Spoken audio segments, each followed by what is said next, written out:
What led you to start using drugs, and how did it change your family? I had physical abuse as a child. I had sexual abuse that my parents didn't know about. I had learning disabilities. I hung out with the older kids. I started drinking. I experimented with cocaine, and I fell in love with that. It took away a lot of the madness in my head. I ultimately stumbled into opiates and was a heroin addict for 12 years. My oldest son, Nicholas, I adopted Nick when he was 3 years old. His mother and I had got married and we had 3 other kids. He smoked weed and drank in high school, and unfortunately, he started experimenting and selling drugs. My older son, I caught him doing heroin, and unfortunately, we started using heroin together. That's how my son and I bonded, getting high together every day. I went to prison. I did 13 and a half months. I got sober in prison. I changed my life. I had had enough pain.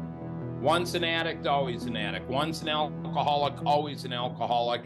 And sitting in a prison cell, I had 2 choices. I could do everything I can to change, or I could go right back to what I was doing. I changed. I walked out of prison. I stumbled into working into the treatment industry. I ran a nonprofit helping people that had no resources to get into treatment or sober living.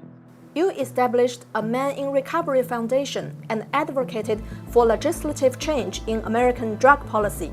Has there been any change? Nothing. You know what the sad fact is? I worked with a lot of congressmen and senators, and one of them told me, I won't use his name, he said, "Tim, I'll take you to Congress. I'll have you speak for 20 minutes. You're going to get a standing ovation. And the second you walk out of the chambers, everybody's going to be back to their own agenda." With the policies they're putting into place, they're not utilizing, hypothetically, people like me that are 10 years plus in recovery, that understand what's going on. Get us involved helping with these decisions. I can tell you the solutions that need to be put in place, but I'm screaming from the rooftops because they have politicians making the decisions. Why is drug use such a serious issue in the US? Because our pharmaceutical industry is run by the politicians and it's all about making money. The United States uses 90% of the prescription pain pills worldwide. The problem with the United States is they have a pill for every ailment. It's all about money. It's all about big business. I don't think our government wants to stop this. The bottom line is we could be sending in our special forces to eradicate the cartels, but there is such a demand for drugs in the United States. It's absolutely out of control. I was a guest of the 2016 State of the Union address, Barack Obama's last year as a president. He spoke about opiates for 2 minutes. And then at the next State of the Union, President Trump spoke about opiates for about 3 minutes. The current president doesn't talk about them. I mean, this is the #1 killer in the United States of America, but they accept it. It's like, oh, another kid died, 10 more people overdosed. I look at the Chinese, a lot of them are into martial arts. They work on different mind, body, and soul, and they use a lot of natural remedies so they don't have to take a pill for everything. America's gotten very lazy, and we want a pill to feel good. I mean, look at half the country's obese. I mean, we're promoting overweight people. We're in a health crisis here and a drug pandemic. It's out of control.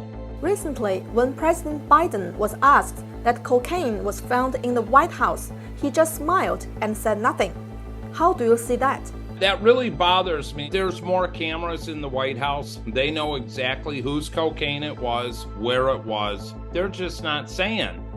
They're normalizing this. You are finding cocaine in the most secure location in the United States of America, and nobody's been charged.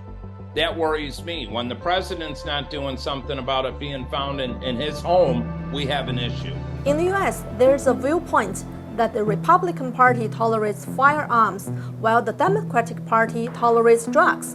What is your view on the influence of party politics on the rampant drug problem in the US? And what people need to look at, this isn't a Republican or Democratic, this is not a bipartisan issue. This affects everybody, but the United States is so divided right now. Even if I work with a politician now and it takes me a year to build a relationship, another year to really get in working with them, 2 years later they're voted out. Now I've got to start all over again. I don't think America's doing enough to help its citizens, the people that have immigrated here. There's too many people that are struggling. All the politicians are multi-millionaires. How did they become multi-millionaires when their salary is $175,000 a year? So in my eyes, there's a lot of corruption in politics, and it's all about the money. And I'm all for people making money and having a good living, but how much do you need? And when is the money going to trickle down to the person that calls me and says, look, I'm living in my car, I want help, and there's nowhere that will take that person. Why? Because they don't have $40,000 a month cash to pay to go to treatment, or they don't have good health insurance. What do you think of the US putting the blame of its fentanyl crisis on China? I think they're looking at it the wrong way.